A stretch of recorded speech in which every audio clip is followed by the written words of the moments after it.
रामराव जी के दो बच्चे थे, रुई और पवन। पवन बड़ा था, रुई छोटी थी। दोनों ही पढ़ाई में बहुत होशियार थे। रामराव और रुई की माँ लता रुई को लेकर बहुत चिंतित थे, क्योंकि रुई ने अपनी शिक्षा पूरी कर ली थी। अब उसके लिए एक बेहतर रिश्ता खोजना था। एक दिन उनके करीबी रिश्तेदार का बेटा दीपक शादी के लिए रुई का हाथ मांगने के लिए उनके घर आया। दीपक को सभी पसंद करते थे। वे दिखने में अच्छा था और एक अच्छी कंपनी में कार्यरत था। दीपक के परिवार को भी रुई पसंद थी। फिर इन सब के बाद शादी की तारीख तय हो गई और रुई के भैया और रामराव शादी की सारी तैयारियां कर रहे थे। क्योंकि शादी नजदीक थी, सारी तैयारियां हो गई। शादी का दिन भी आ गया। पवन रुई का हाथ पकड़कर मंडप में ले आया। रुई सुंदर गुड़िया सी दिख रही थी। सुंदर नाक, आंखें, रंग गोरा, लंबी लंबी चोटी। रुई देखने में बहुत खूबसूरत थी। पवन रुई को मंडप में ले आया और पंडित ने रुई को कन्यादान के लिए हाथ आगे करने को कहा और उसका हाथ कांपने लगा। जिस पिता ने इस हाथ को पकड़कर दुनिया में चलना सिखाया, वही आज उसका हाथ किसी और पुरुष के हाथ में देने जा रहे थे। अपनी उस बेटी के बिना अपना बाकी का जीवन बिताना, ये विचार ही उनके लिए काफी कष्टदायक था। पिता ने उसका हाथ पकड़ लिया और उसके होने वाले पति से नीचे से उसके हाथ को सहारा दिया। कन्यादान की रस्म शुरू हुई। हाथों से पानी की एक एक बूंदे गिरने के साथ पिता की आंखों से भी बूंद बूंद आंसू गिर रहे। अपने कलेजे का टुकड़ा दान करते समय क्या अवस्था होती है, तब वे रामराव ने जाना। वे रस्म खत्म हुई। पिंडर जी ने लता और रामराव के हाथ में दियों से भरा पर्दा दिया।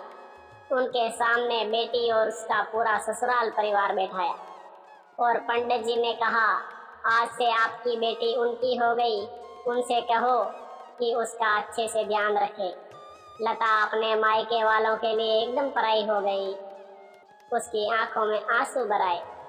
रूही को 2 दिन की ट्रिप पर भी भेजना माँ के लिए कितना मुश्किल होता था, और अब उसको हमेशा के लिए दूसरे के घर भेज दिया जाए और उसके अपने ही घर का मेहमान बना दिया जाए। ये बात अब माँ को समझ आ रही थी।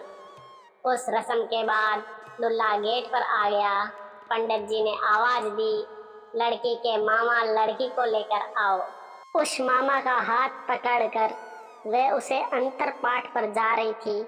सुबह उठकर एक साथ नाश्ता, फिर मस्ती, फिर मामी के हाथ का खाना और रात में मामा के गोद में सिर रखकर सोने वाले बांजी आज उस मामा को दूसरे के हाथे में सौंपनी होगी।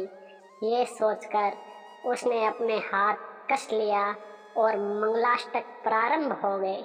भाई दूज के दिन बिना कुछ मांगे मिलने वाला गिफ्ट, एक साथ फोड़े हुए पटाखे, टीवी कौन देखेगा, इस पर झगड़ा और दादाजी गुजर जाने के बाद उन दोनों का गले लगकर रोना।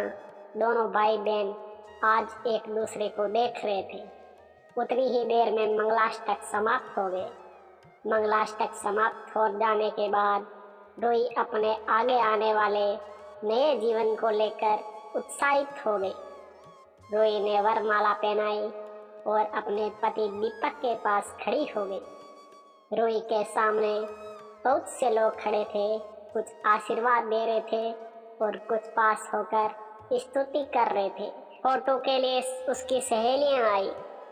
एक ने उसका हाथ पकड़ा, दूसरी ने उसका पल्लू अटका हुआ निकाला, तीसरी ने उसके आंसू पोंछे। हम घर रहने के लिए आ रहे हैं, आंटी को बोलना खाना खाने के लिए आएंगे। उसे उस एक कमरे की आवाज़, एक दूसरे के अधिकार और वे दिन याद आ गए जब वे एक साथ रहती थी। अचानक पति दीपक ने कहा कि तुम चारों की तस्वीर ले लो, मैं साइड में खड़ा हो जाता हूँ। और वे चारों चेहरे हंसे। खाने की कतार में आज रूही माँ पापा से दूर दूसरे लोगों के साथ बैठी थी। खाना खाने के बाद पंडित जी ने गौरी हार की पूजा करने के लिए बुलाया। रुई ने वहाँ मन से पूजा की। माँ ने रुई की झोली भर दी और अनीता आंटी ने कहा कि आप पीछे मुड़ना मत। रुई अचानक चौंक गई।